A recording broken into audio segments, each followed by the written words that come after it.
ಭಾರತದ ಯೋಧರಿಗೆ. ಜಮ್ಮು ಕಾಶ್ಮೀರ ತಲುಪಿದ ರಾಹುಲ್ ಗಾಂಧಿ ಅವರು ಕೂಡ ಜಮ್ಮು ಕಾಶ್ಮೀರಕ್ಕೆ ಹೋಗಿದ್ದಾರೆ. ಜಮ್ಮುವಿನ ಸೇನಾ ಆಸ್ಪತ್ರೆಗೆ ರಾಹುಲ್ ಗಾಂಧಿ ಅವರು ಭೇಟಿ ಕೊಟ್ಟಿರೋದು. ಕೆಲವೇ ಕ್ಷಣಗಳಲ್ಲಿ ಘಟನಾ ಸ್ಥಳಕ್ಕೆ ತೆರಳುವಂತಹ ಸಾಧ್ಯತೆ ಇದೆ. ಜಮ್ಮು ಕಾಶ್ಮೀರ ಹೋಗಿದ್ದಾರೆ ಈಗ ರಾಹುಲ್ ಗಾಂಧಿ ಅವರು. ಅಲ್ಲಿಗೆ ಅಂದ್ರೆ ಸೇನಾ ಆಸ್ಪತ್ರೆಗೆ ರಾಹುಲ್ ಗಾಂಧಿ ಅವರು ಭೇಟಿಯನ್ನ ನೀಡಲಿದ್ದಾರೆ. ಕೆಲವೇ ಕ್ಷಣಗಳಲ್ಲಿ ಘಟನಾ ಸ್ಥಳಕ್ಕೆ ತೆರಳುವಂತಹ ಸಾಧ್ಯತೆಯೂ ಕೂಡ ಇದೆ. ಘಟನಾ ಸ್ಥಳ ಪಹಲ್ಗಾಮ್, ಅಲ್ಲಿಗೂ ಕೂಡ ಹೋಗುವಂತ ಸಾಧ್ಯತೆ ಇದೆ. ಜಮ್ಮುವಿನ ಸೇನಾ ಆಸ್ಪತ್ರೆಗೆ ರಾಹುಲ್ ಗಾಂಧಿ ಅವರು ಭೇಟಿ ಕೊಟ್ಟಿದ್ದಾರೆ ಈಗ ಅನ್ನೋದು ಗೊತ್ತಾಗ್ತಾ ಇದೆ. ಅಂದ್ರೆ ಈ ಘಟನೆಯಲ್ಲಿ ಗಾಯಗೊಂಡವರ ಆರೋಗ್ಯವನ್ನ ವಿಚಾರಿಸ್ತಾ ಇದ್ದಾರೆ ರಾಹುಲ್ ಗಾಂಧಿ ಅವರು ಅನ್ನೋ ಮಾಹಿತಿ ಲಭ್ಯ ಆಗ್ತಾ ಇರೋದು.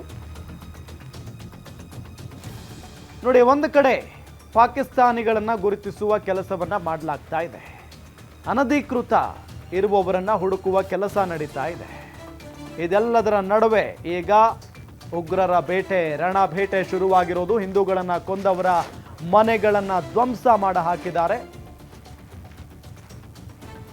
ಪಹಲ್ಗಾಮ್ ಉಗ್ರರ ದಾಳಿಗೆ ಭಾರತ ಪ್ರತೀಕಾರವನ್ನ ತೀರಿಸಿಕೊಳ್ಳುತ್ತೆ ಅನ್ನೋದಕ್ಕೆ ಸ್ಯಾಂಪಲ್ ಉತ್ತರವನ್ನ ಕೊಟ್ಟಿರುವುದೀಗ. ಶ್ರೀನಗರ ತಲುಪಿದ್ದಾರೆ ವಿಪಕ್ಷ ನಾಯಕ ರಾಹುಲ್ ಗಾಂಧಿ ಅವರು. ಇದೇ ಸಂದರ್ಭದಲ್ಲಿ ಅವರು ಕೂಡ ಹೋಗಿದ್ದಾರೆ. ಜಮ್ಮುವಿನ ಸೇನಾ ಆಸ್ಪತ್ರೆಗೆ ಭೇಟಿ ಕೊಟ್ಟಿದ್ದಾರೆ. ಅಲ್ಲಿ ಈ ಒಂದು ಘಟನೆಯಲ್ಲಿ ಒಂದಿಷ್ಟು ಜನ ಗಾಯಗೊಂಡಿದ್ರು. ಅವರ ಆರೋಗ್ಯವನ್ನ ವಿಚಾರಿಸಿದ್ದಾರೆ. ಆಸ್ಪತ್ರೆಗೆ ಹೋಗಿ ಅನ್ನೋದು ಗೊತ್ತಾಗ್ತಾ ಇದೆ. ಒಟ್ಟಾರೆ ಒಂದು ಕಡೆ ಭಾರತದಲ್ಲಿ ಈ ದಾಳಿ ನಡೆದ ನಂತರ ಬೇರೆ ಬೇರೆ ರೀತಿಯಾದಂಥ ಬೆಳವಣಿಗೆಗಳು ನಡೀತಾ ಇದ್ದಾವೆ. ಮತ್ತೊಂದು ಕಡೆ ನಮ್ಮ ಸೇನೆ ತಕ್ಕ ಉತ್ತರವನ್ನ ಕೂಡ ಕೊಡ್ತಾ ಇದೆ.